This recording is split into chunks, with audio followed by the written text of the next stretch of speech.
Planteemos ahora cuáles pueden ser entonces los momentos en que podemos indicar cirugía en CU, y les vuelvo a insistir en esto. Recuerden que se puede curar un paciente con colitis ulcerosa si yo le saco el colon.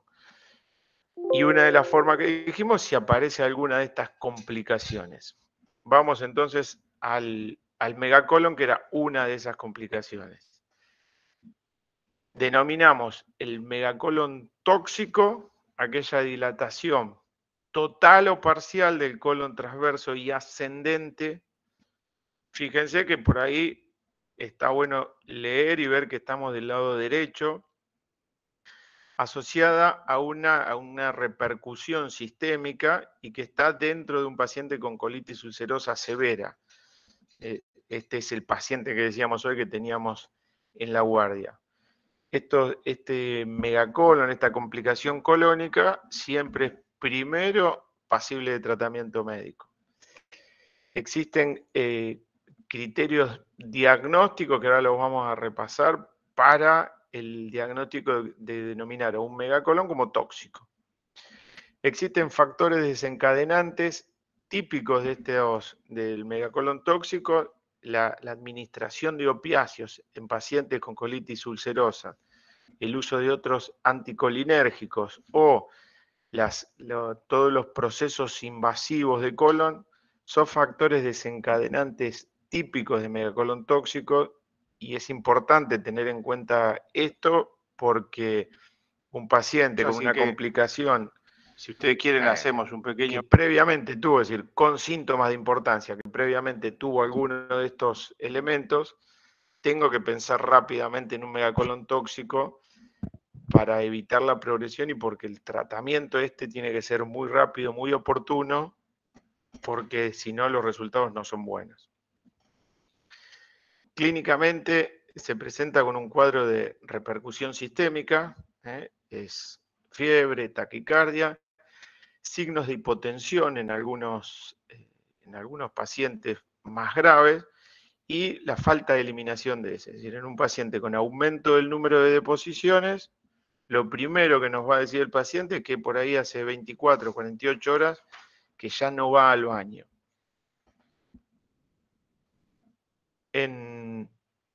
Vamos a...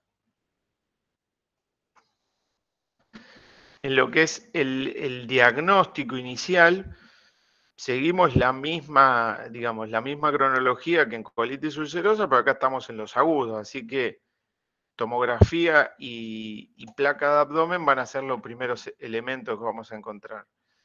La aparición de hilio característico o de neumatosis intestinal o ya neumoperitoneo, si la perforación no está bloqueada, son características del megacolon tóxico y obviamente, como dijimos, la dilatación de la parte derecha nos va a hablar de ese megacolon tóxico. Hallan describió estos criterios para hacer más fácil el diagnóstico y entonces tenemos que juntar 3 criterios de esta repercusión sistémica inespecífica. Obviamente que estamos en un paciente con el antecedente de CU en algunos casos o de las características clínicas que decíamos hoy, la falta de eliminación de heces, el antecedente del aumento del número de deposiciones.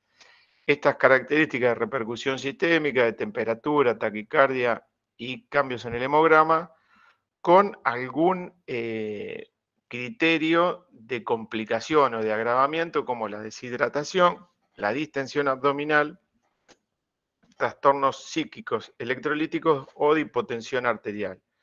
Si nosotros sumamos 3 puntos del 1 y un punto de estos del grupo B, decimos que el paciente tiene megacolon tóxico y que el grado de toxicidad o de gravedad es mayor.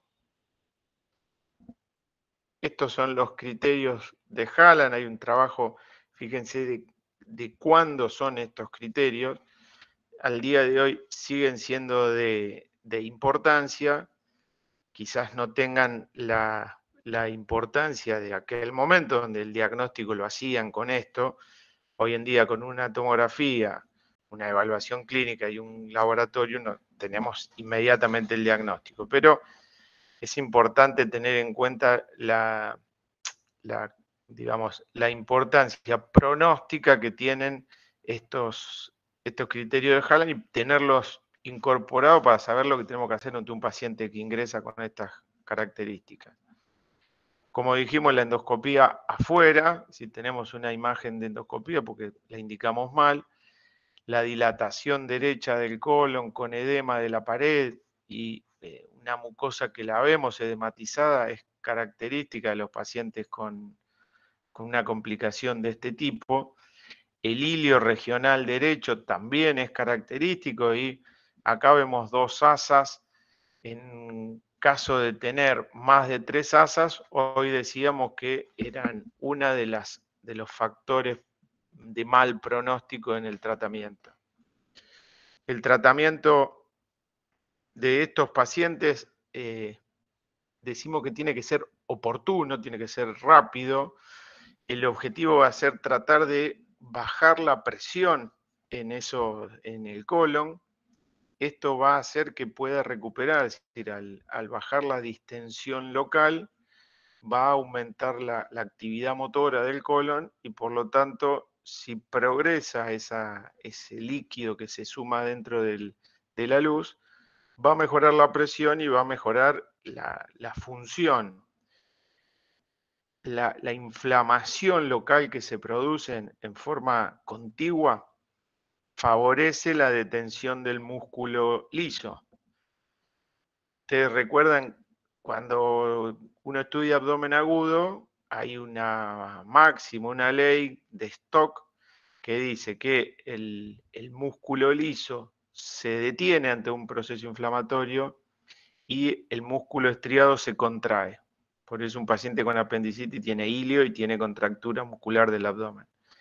El músculo liso del colon acá, por ese producto inflamatorio de esa mucosa rota que tiene, va también a tener una detención y lo que tenemos que darle es otra vez fuerza, otra vez actividad a esa función motora. Como veíamos hoy en el estudio de Graciano, se llegó a la conclusión que hasta más de un 30% seguramente van a ir a la perforación sin tratamiento y un 40% van a tener que ir a la colectomía en algún momento. El grado o sea, la perforación, que no es más que otra complicación de la colitis ulcerosa dentro de este cuadro agudo, va a estar siempre asociado a la severidad de los cuadros de recidiva y a la extensión de las lesiones colónicas. Tiene una incidencia en los trabajos del UDA-Hondo del 2 al 3%, y el diagnóstico siempre es clínico dentro del estudio clínico radiológico de los pacientes con complicación, y tienen una alta mortalidad de este grupo de pacientes. La indicación quirúrgica de los pacientes con complicación de megacolon tóxico se va a dar o en el momento de la complicación, por ejemplo, en una perforación, o si en 48 o 72 horas no hay cambios con el tratamiento médico instituido, si los pacientes persisten con fiebre o con aumento de la frecuencia cardíaca, y si no mejoran los síntomas sistémicos de hipotensión, alteración del sensorio, pérdida de la función muscular, esos pacientes en mal estado general, 48 72 horas se instruye el tratamiento médico. Si no responden, también tienen indicación quirúrgica. La dilatación del colon transverso más allá de los 5 centímetros, que se puede ver en una tomografía o en una placa de abdomen, también indican la cirugía más allá del momento por el riesgo de perforación. Es lo que nosotros llamamos diabrosis del ciego, diabrosis del colon derecho, es decir, se abre, se rompe el intestino y esto tiene una mortalidad superior al 90% si no se opera dentro de esas 24 horas. La otra complicación que nos puede indicar la cirugía y que aumenta su frecuencia dentro de los pacientes con colitis ulcerosa es el cáncer. Es decir, la aparición de un tumor dentro de un paciente con diagnóstico de CU nos indica la cirugía. Tiene una frecuencia mucho más alta en relación a los pacientes con colitis ulcerosa. Esto no sucede en los pacientes con Crohn. Ese riesgo de padecer cáncer aumenta un 20% en cada década transcurrida del diagnóstico de colitis ulcerosa. En 50 años uno debiese evaluar que todos debiesen tener la posibilidad de tener un cáncer en los pacientes con CU. Y cuando evaluamos a los pacientes con cáncer y colitis ulcerosa, la sobrevida de los pacientes tratados es menor. Inicialmente se creía que era dependiente de una característica propia de los pacientes, de mala respuesta al cáncer. Lo cierto es que evaluando la estadificación en el momento de la cirugía de pacientes con y sin CU, no varía realmente la sobrevida. Es decir, lo que sucede es que en un paciente con cambios frecuentes del hábito evacuatorio, con proctorragias persistentes, recidivantes, estos pacientes llegan a un diagnóstico en forma más tardía y por lo tanto los pacientes que se operan o se tratan con cáncer colorectal llegan en estadios superiores. Pero no es que la sobrevida por el antecedente de CU sea peor. La otra complicación asociada a colitis ulcerosa y que nos puede indicar un tratamiento quirúrgico de urgencia es la hemorragia digestiva grave. Estas son hemorragias masivas en el 1-3% de los pacientes con este tipo de complicación. Aparecen más frecuentemente en aquellos que tienen afecciones izquierdas solas y obviamente son más frecuentes en las formas crónicas continuas, severas o fulminantes. En el tipo de hemorragia, que es la hemorragia mucosa, rara vez el recto es el que participa, es decir, siempre el más frecuentemente afectado es sigmoide y colon izquierdo. Cuando indicamos cirugía en los pacientes con sangrado, esto lo pueden anotar, son cuando tenemos que dar más de 6 unidades en 24 horas, cuando la hemorragia persiste más de 3 días, si en este momento de la internación el paciente ya lleva indicada 10 unidades de sangre, también tiene indicación quirúrgica. Si aparece una recidiva grave dentro de la semana de internación o si no logramos el tratamiento, o sea, de indicarle o reposición de expansores o sangre, también podemos tener la indicación quirúrgica de estos pacientes. Esas son todas las complicaciones agudas que nos pueden indicar las cirugías. Y como dijimos hoy, tanto el megacolon tóxico como la colitis ulcerosa en general, no complicada, pueden tener una indicación quirúrgica. Y planteamos cuáles pueden ser los tratamientos quirúrgicos que se pueden hacer.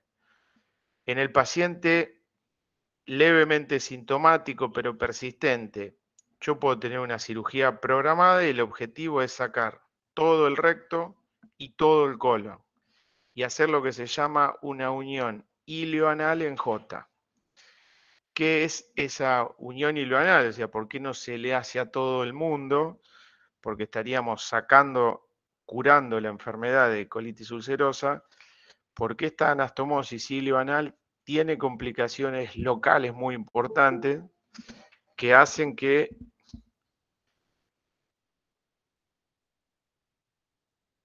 qué tarde que llegó Gisela. Estas complicaciones de la de la cirugía ileoanal hacen que sea bastante intolerable en el posoperatorio, es decir, aumentan el número de deposiciones entre 7 y 10 veces y el grado de inflamación de esa bolsa ileoanal que se hace muchas veces tienen 15, 20, algunos trabajos 30% de complicaciones de inflamación, de lo que se llama pauchitis, y eso hace que uno se resista a indicar la cirugía. Eso sería la cirugía programada y se llama cirugía en 2 tiempos porque sacamos todo el colon, hacemos esa bolsa ileoanal y le dejamos una ileostomía, dejamos el intestino abocado hacia afuera. Y en el segundo tiempo lo que hacemos es cerrar esa ileostomía. En los casos de la cirugía de urgencia, uno tiene 2 estrategias, digamos. Una que es la cirugía en 3 tiempos, que es una colectomía subtotal, o sea, dejar el recto en su lugar y sacarlo hacia afuera. Cuando el paciente mejora, hacemos, y por encima hacemos una ileostomía, ¿no? Cuando el paciente mejora, hacemos la resección, o sea, la proctectomía con la bolsa ileoanal, con la unión del intestino delgado con el ano, en forma de J, y en un tercer tiempo cerramos lo que es esa ileostomía. Ahora vemos algunas imágenes. Y por último, hay la cirugía, esto sería en la urgencia, o sea, en aquel paciente que lleva por lo menos 48 horas luchando contra su megacolon tóxico. En la cirugía de emergencia, aquel paciente que ya no puede esperar más de 2 a 6 horas, hay una estrategia que se llama de Trumbull, que es bajarle la presión al intestino de alguna manera. ¿Y qué hacemos? Abrimos la panza y todo lo llevamos hacia afuera, lo abocamos en la pared. La parte rectosigmoidea, una ileostomía, una ostomía en el colon a nivel del colon transverso y una ileostomía. O sea, hacemos 3 ostomías en un mismo paciente. Estos son, obviamente, tratamientos de emergencia. Profe, te hago Sí. una consulta. ¿Ahí esa cirugía de control de daño no sirve? Que es para bajar la presión intraabdominal. ¿Esto? Claro, o sea... Sí. Que puntualmente, es decir, cirugía de control del daño es todo lo que nos... No, Esto es parte de control del daño, digamos. claro, pensé que se le ponía como una bolsa y se le dejaba el abdomen abierto. Acá se hace No, eso. pero no es... no porque acá no es... Eso es para un paciente que vos tenés una peritonitis instituida y que sabes que en el posoperatorio inmediato ese paciente se va a distender de tal manera que va a aumentar la presión en el abdomen. Entonces, lo que haces es dejar el abdomen abierto y contenido con algo, y entonces no incrementás demasiado la presión dentro del abdomen. Esta cirugía es decir, esta complicación hasta el momento es una complicación intracolónica. Acá la complicación está dentro del colon. No necesariamente el paciente está con una peritonitis grave, si bien puede tener una perforación y puede ser uno de los casos, pero no es el ejemplo en sí. Acá el objetivo tuyo es bajar la presión del tubo digestivo colónico fundamentalmente. Entonces, le sacás el aporte de presión, que es el intestino delgado, hacia afuera, y lo abocás por los orificios de ostomía hacia afuera. Si asociado a esto hay una peritonitis grave, hoy veíamos en una tomografía que había un montón de líquido libre y había neumoperitoneo, en ese caso puede estar indicada el abdomen abierto y contenido por esa peritonitis, pero por el megacolon en sí no. Y la gran mayoría de las veces el peritoneo está libre porque vos hiciste el diagnóstico antes de que eso se produzca.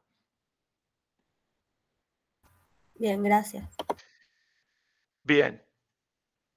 como recién decíamos, eso es una situación de extrema urgencia o de emergencia, de resolución ese mismo día.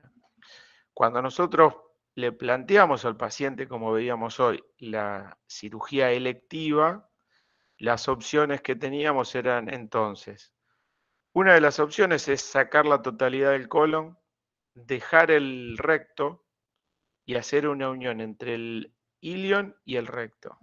Esa anastomosis iliorectal, si es un paciente que podemos manejar bien el recto por vía endoscópica y estudiarlo, es una buena opción, porque la anastomosis iliorectal no cambia demasiado el hábito evacuatorio, son fáciles de manejar.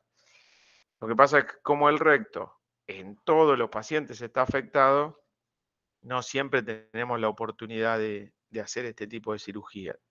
Y entonces la gran mayoría de las veces no se deja el recto y se saca la totalidad del colon. Esta cirugía de sacar la totalidad del colon con el recto se llama coloprotectomía total y nos obliga a dejar una ileostomía definitiva. Esto sería un procedimiento relativamente simple, sin grandes complicaciones en el posoperatorio.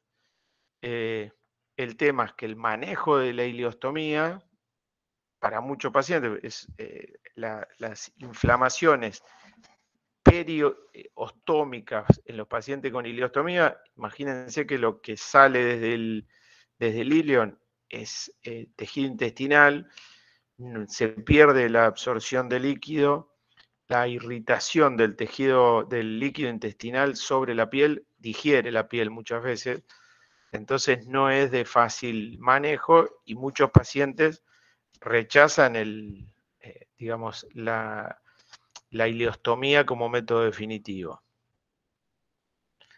Esto es lo que le decía, es decir, uno puede dejar la ileostomía, el ano cerrado en la parte baja o dejar parte del recto. Para tratamiento electivo uno puede usar esta ileostomía si el paciente acepta la utilización de esta ileostomía. Un dato de importancia, es decir, lo que hay que buscar y lo que tienen que ver si uno hace una ileostomía, que puede ser la parte final de la cirugía y uno a veces subestimarla, es que la ileostomía tiene que quedar bien hecha, tiene que tener un mínimo de 2,5 centímetros hacia arriba, o sea, hay que dar vuelta ese intestino delgado para que la mucosa se pegue en forma hermética a la piel y que no tenga penetración de líquido intestinal al tejido celular subcutáneo, porque lo digiere, directamente digiere ese tejido y entonces vamos a tener una complicación grave de esa ileostomía. Para eso nosotros decimos que existe esta técnica de Bruck, que es la eversión del asa que está exteriorizada hacia afuera y suturándola a la dermis.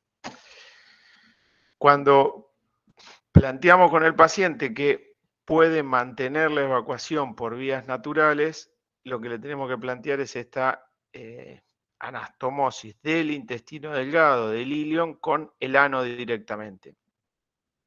Para eso no se puede utilizar la anastomosis directamente al ano porque esto sería un paciente con incontinencia seguramente o con 20 deposiciones diarias.